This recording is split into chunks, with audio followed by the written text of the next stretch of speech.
بسم اللہ الرحمن الرحیم۔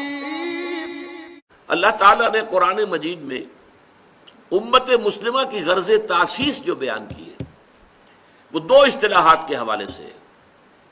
ایک اصطلاح ہے شہادت علی الناس، لیکون الرسول شہیدا علیکم وتکونوا شہداء علی الناس، تاکہ رسول ہو جائیں گواہ تم پر یا تمہارے خلاف، اور تم ہو جاؤ گواہ انسانوں پر یا انسانوں کے خلاف۔ اس اصطلاح پر یہاں گفتگو نہیں ہوگی، ہمارے اس منتخب نصاب میں سورہ حج کا آخری رکوع شامل ہے اور اس وقت اس اصطلاح پر گفتگو ہوگی۔ دوسری اصطلاح جو ہے وہ یہ ہے کنتم خیر امت اخرجت للناس، تم اب وہ بہترین امت بن گئے ہو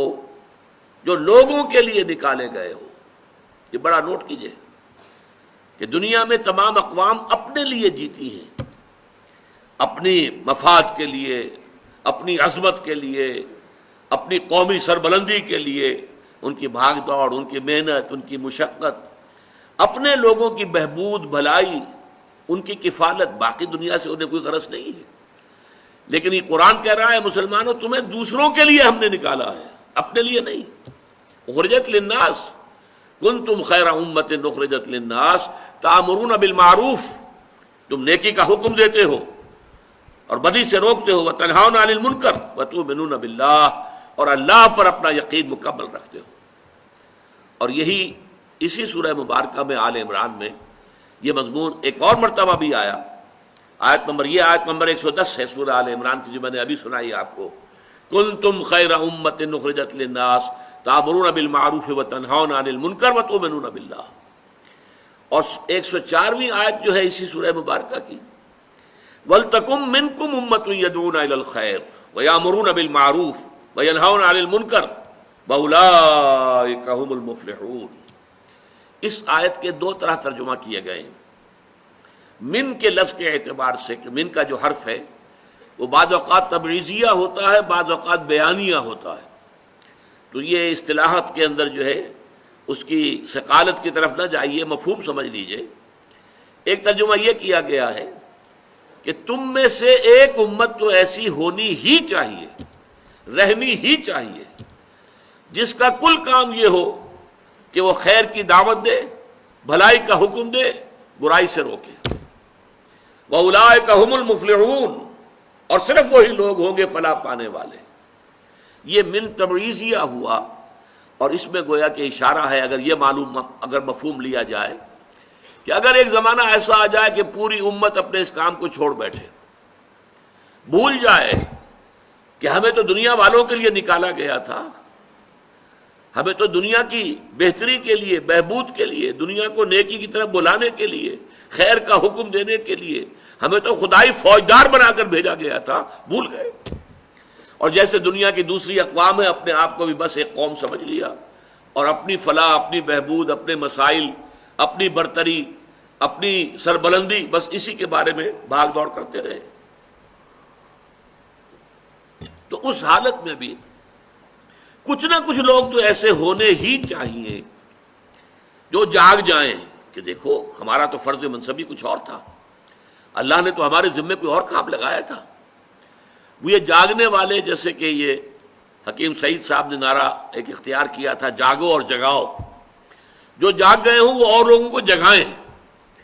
اور یہ جو جاگ جائیں یہ ایک چھوٹی سی امت بن جائیں،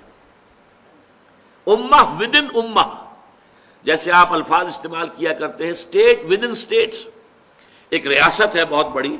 لیکن اس میں ایک چھوٹی سی ریاست جو ہے علیحدہ ایک گٹھ جوڑ کر کے کچھ لوگوں نے اپنی علیحدہ بنا لی ہے، یا ایک پارٹی ہے، پارٹی ود ان پارٹی، ایک پارٹی ہے بہت بڑی، کانگریس جو ہے بہت بڑی پارٹی تھی، اس میں فارورڈ بلاک ایک بنا لیا گیا تھا، وہ پارٹی ود ان پارٹی تھی۔ اسی طرح امہ ود ان امہ، کہ ایک تو یہ بڑی امت ہے، آج 1.5 ارب کے قریب انسان دنیا میں ہے، ہر چوتھا یا پانچواں انسان جو ہے وہ مسلمان ہے، لیکن یہ امت تو بھول گئی، یہ تو خود خیر پر قائم نہیں، دوسروں کو کیا دعوت دے گی؟ یہ خود نیکی کے اوپر جو ہے عمل نہیں کر رہی تو دوسروں کو کیا اس کا حکم دے گی؟ یہ خود برائیوں میں، منکرات میں مبتلا ہے تو دوسروں کو کیسے روکے گی؟ لہذا اب ان میں سے جو جاگ جائیں، جو ہوش میں آ جائیں، وہ مل جل کر ایک امت بن جائیں، امہ بدن امہ، بڑی امت میں چھوٹی امت، اور یہ صرف 3 کام کریں۔ یدعون الی الخیر، خیر کی طرف دعوت دے، اور سب سے بڑا خیر قرآن مجید ہے۔ ہوا خیر مما یجمعون، سورہ یونس میں فرمایا تم دنیا میں جتنی چیزیں بھی جمع کرتے ہو، دولت ہے، مال ہے، اسباب ہے، اور بڑی طرح کا جو مال و اسباب گھر کا ہے، اعلیٰ فرنیچر ہے، بہترین برتن تم نے فراہم کیے ہیں، بہت ہی عمدہ جو ہے ڈیکوریشن پیسز کہیں کہیں سے لے کر آئے ہو، یورپ سے، امریکہ سے، یہ چیزیں تمہیں بہت محبوب ہیں، لیکن ان سب سے بڑھ کر زیادہ قیمتی شے قرآن مجید ہے۔ ہوا خیر مما یجمعون، تو یدعون الی الخیر، پہلا کام دعوت الی الخیر، ویامرون بالمعروف، اور نیکی کا حکم دینا، وینہون عن المنکر، اور بدی سے روکنا، وَأُولَٰئِكَ هُمُ الْمُفْلِحُونَ، یہ نوٹ کر لو، فلاح کا وعدہ اس خابیدہ امت سے نہیں ہے، وہ جو سو گئے، جو اپنا فرض منصبی ادا تو کیا کرنا تھا انہیں یاد بھی نہیں رہا، ان سے فلاح کا وعدہ نہیں ہے۔ فلاح کا، کامیابی کا، نجات کا وعدہ ہے صرف ان سے جو یہ 3 کام کرے، ایک چھوٹی امت بن کر امت کے اندر، امہ ودن امہ، اس کے اندر رہیں گے مسلمانوں میں۔ بڑی امت کو بھی کافر ہم نہیں کہہ دیں گے، لیکن یہ کہ وہ امت جو ہے وہ اپنے فرض منصبی سے غافل ہے، لہذا اس کے ساتھ فلاح کا وعدہ نہیں۔ اولئک ھم المفلحون۔